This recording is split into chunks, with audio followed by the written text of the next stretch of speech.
has started snowing again. Look out the window.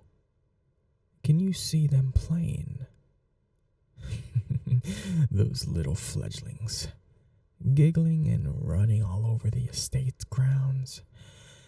Everything must appear so big and wondrous when you're a child, human or vampire. They seem not to care as their shoes trample all over the dead leaves. The trees have lost a lot of leaves, haven't they? It's a particularly cold winter this year.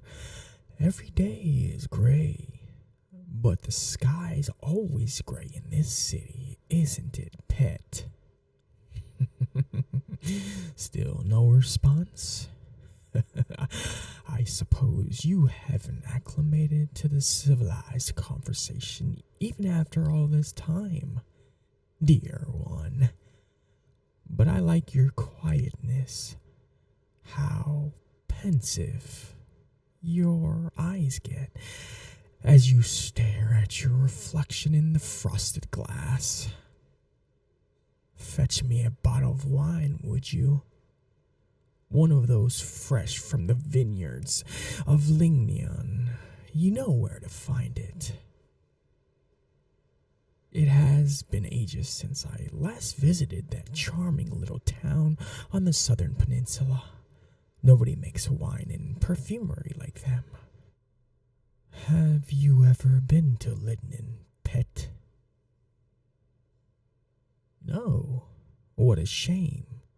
Would you like it if I took you with me this time? I certainly wouldn't mind having such handsome company to keep me entertained. No? Oh, does my little puppy not like venturing outside the mansion? Is he scared of all the big, bad creatures lurking out there? You always have been a bit of an outdoor pet, haven't you, puppy? Or did you have family living in Lignin before we came along? Before the culling? It smells just as I remember. Would you care for a glass, my dear? Going to make me drink alone again, aren't you? And here I thought, after all this time in my service, you had actually come to care about my feelings. It's good wine. What are you thinking? Events from long ago?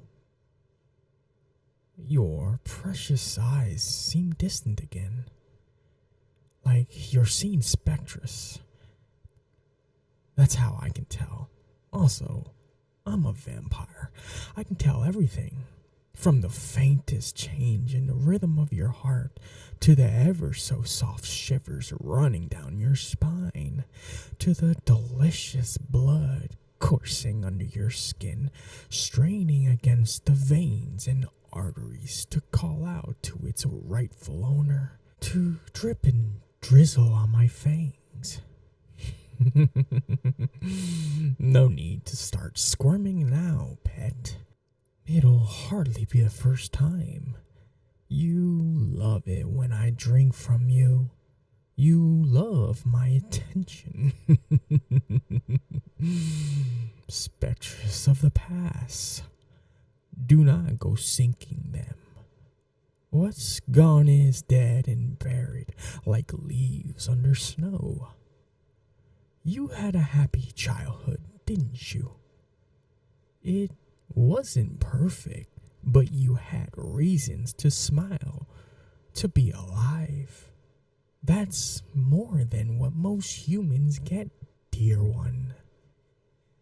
I knew I had to have you the moment I saw you.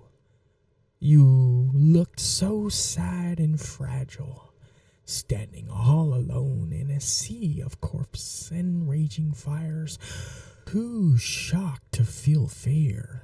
The scent of blood still makes you dizzy, doesn't it? I can hear the crunching of leaves outside. I'm a vampire, I hear everything. Are you stepping on memories, pet? Those children can't be making so much noise. You saw it up close, didn't you? How vampires hunt, how we feed. Your parents never got back, did they? They told you to wait at home, but you simply couldn't listen. You went outside looking for your little sister. She should have returned home hours earlier. And then, when I found you, you're lucky it was me, you know. Any other vampire, and well, let's just say you would have met your parents again. But I just had to have you. Like a spoiled little prince who wants to have the prettiest doll in the shop. And so I claimed you, holding you in my arms for the first time and cradling your head against my chest as the screams and cries of humans echoed all around us, the memories as sweet as this wine on my tongue. Pour me another glass, would you? And do sit. There's plenty of room on this sofa. Good boy. You listen so well. You're always eager to please your mistress, aren't you? Staring at the floor. Really? Aw, don't look away. There. Now you can't avoid my gaze because I'm cupping your cheeks. You like it when a man gets forceful with you, don't you? Aw, look at you blushing. Your cheeks turn to the loveliest shade of red when I tease you. That's part of why I like teasing you so much also. It's just fun to do. But we can do better than that. You've been so obedient for me. I think you deserve a little treat. Does that feel nice? My long nails running through your hair, scratching over your scalp again and again. Girls are such simple creatures, but it doesn't take much to make one happy. You're already closing your eyes as I work through these tangles and knots. Puppies like scritches, don't they? Yes, they do. A puppy likes nothing more than curling up on his mistress's lap as he showers her with attention and head pats. Lots and lots of head pats. You're so sweet. Such a good girl. You know, that collar looks lovely on you. I like how my name engraved in silver catches the evening light. It does a good job of showing everyone who you belong to, doesn't it? I also like the little bells. They let me know when you're coming. Not that I need to, as I can hear your footsteps, but I think it's cute. You can't go anywhere now without making adorable little noises. No, you're not allowed to take it off, pet. Why would you want to? It's a sign of ownership. The winter ball's coming up in a few days. They've already started bringing in shipments of humans from behind the walls. It's going to be a night of enchantment. Vampires from all over the country dancing with each other and drinking from those poor, hapless humans, parading around their pets, reveling the night away. I attend the ball every year, but it's going to be more special this time. You'll be with me throughout the night. Doesn't that sound nice? Just make sure not to wander off too far. Your collar will keep the other vampires away, but some of them cannot control their baser urges. You really don't want to be mistaken for cattle. Some of those humans won't live till daylight. Cruel? How so? It's just the order of the world. A goat would cry and plead you not to take its life if it had a language, but your kind kills it anyways. I don't see how this is any different. Really, humans are cattle to us. We are at the top of the food chain, and we like drinking your blood. This world isn't about right and wrong, puppy. It's about power, about doing what you want. And if you have power, you can do whatever you want. It's how we manage to enslave humanity and imprison them for serving and feeding, isn't it? Like cattle in a pen. Well, not all humans. Some are just too precious and adorable. You were always meant to be my butler, to please and entertain me, and bask in my attention and praise.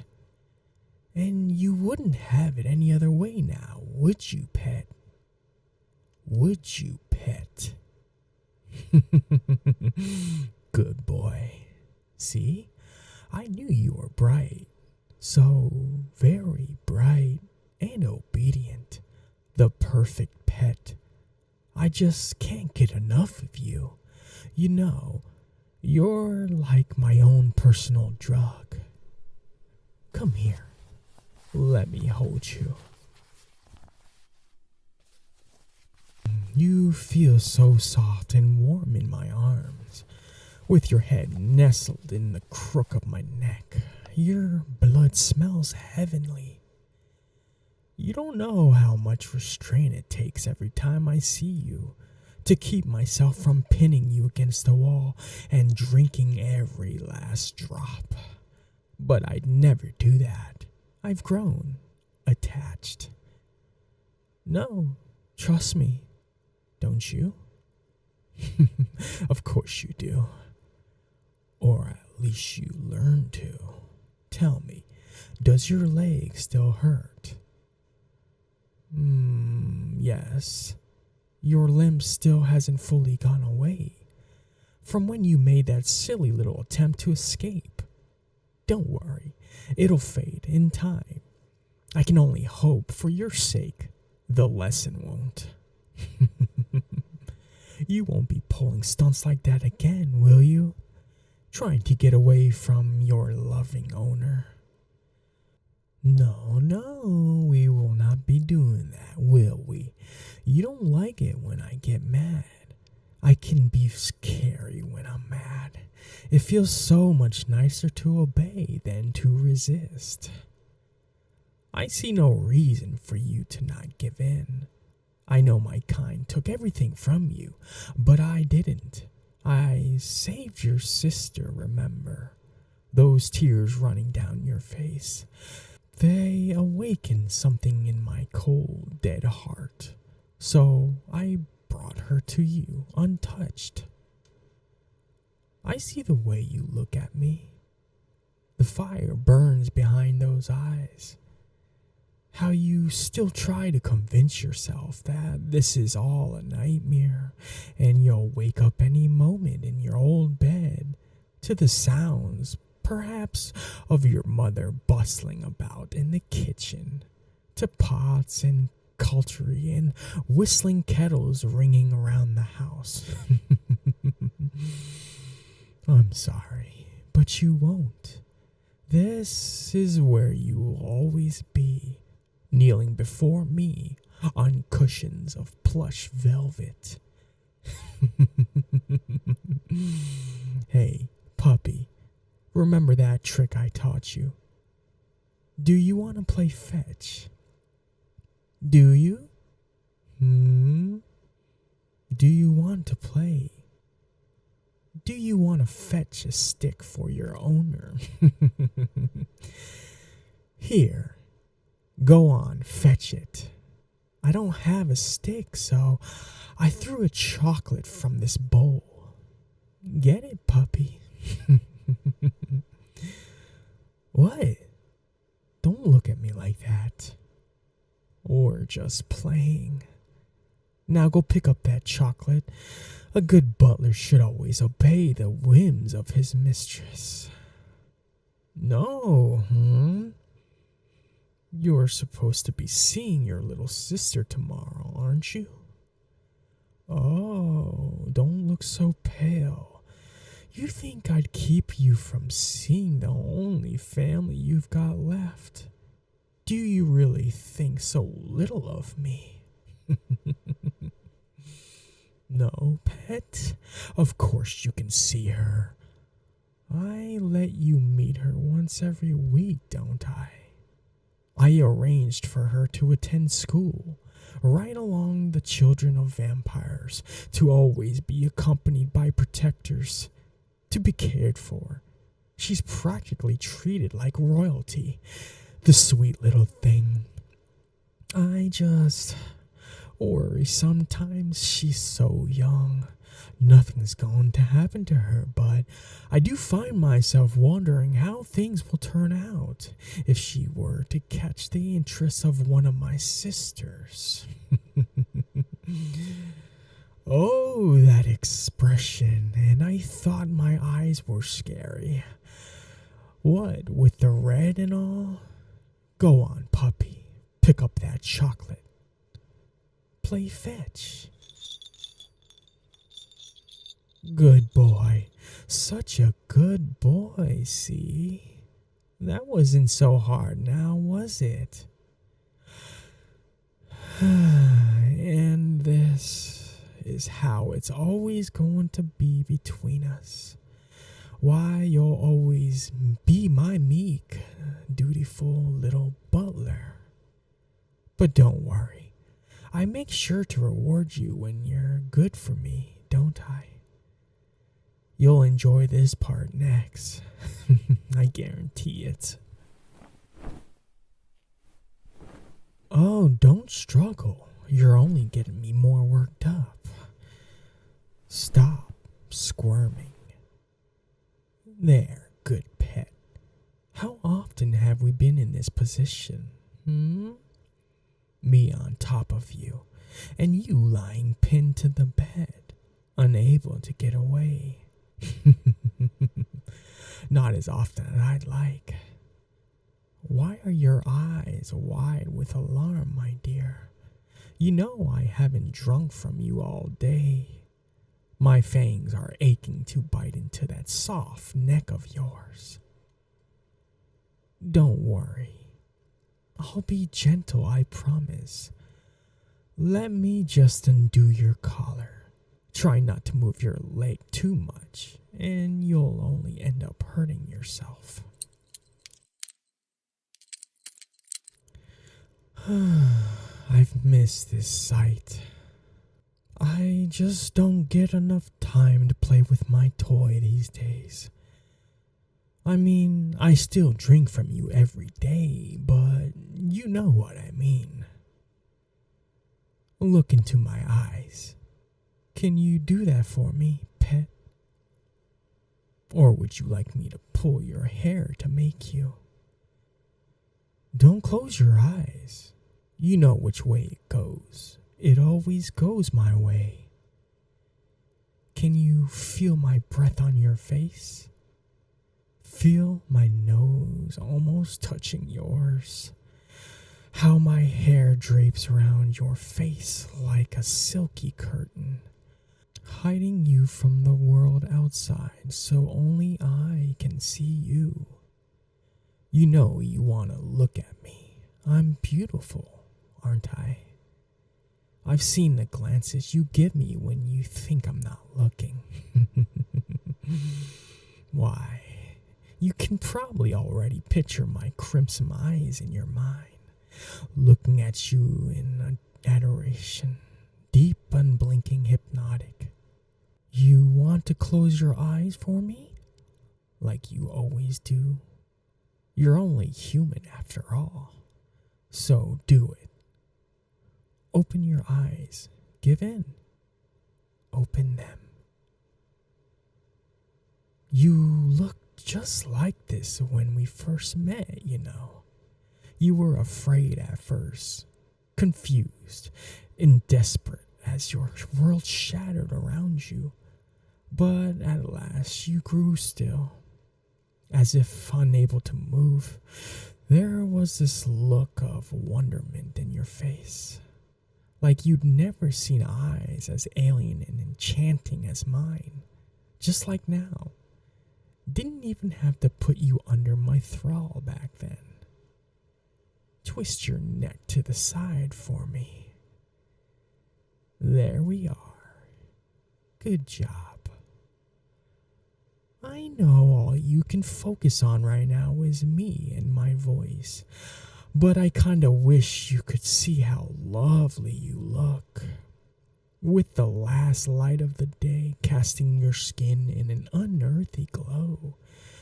Twilight is my favorite time. It's when all the mysterious creatures of the night come out to play. I'll just leave these soft kisses down your cheek all the way to your chin. Trace my lips along your jawline all the way to the other side. Can you feel your thoughts draining away? The will to resist, crumbling into fairy dust with each little kiss. Shh, it's okay. No need to think. Thinking is hard, so very hard. Just let go. I've got you. You make such amusing little noises when you're under my thrall, and you look so dazed and vulnerable, completely drunk, unable to resist, unable to do anything but listen. You like listening to me, don't you? Oh, but I think I may have missed a spot. Your lips. You taste so sweet, my poor overworked little butler.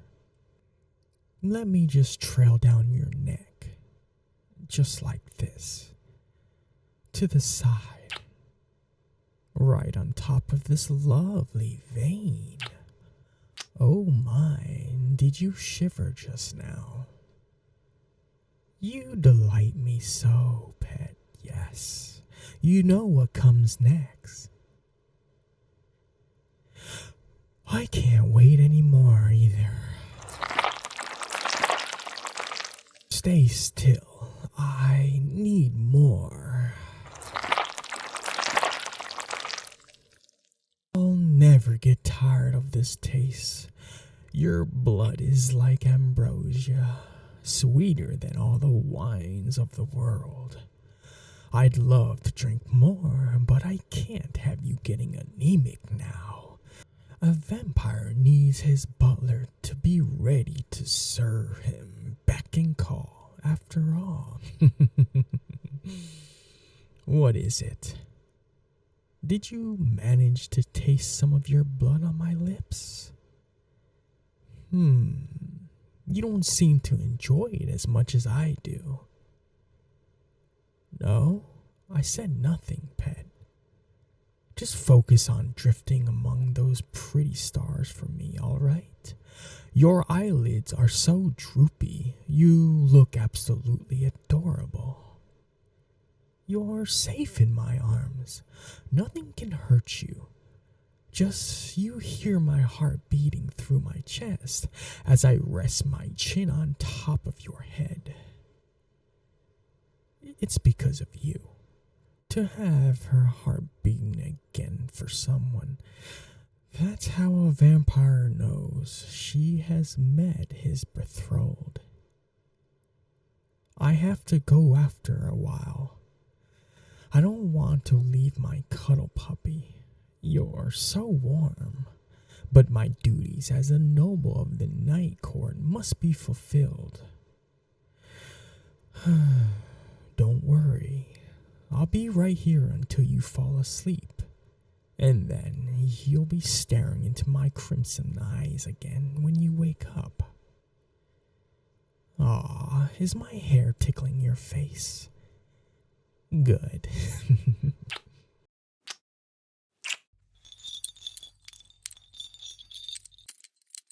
There, even if I'm not holding you in your dreams, that collar around your neck will remind you that you're mine forever. This world may be a dark place for humans, but you'll always be my pet. I'll make certain of that. You'll live to serve me, my dear butler, and I'll give you all my attention and affection, even if what we have is twisted. You're the only one I love. Sleep well, my good little girl.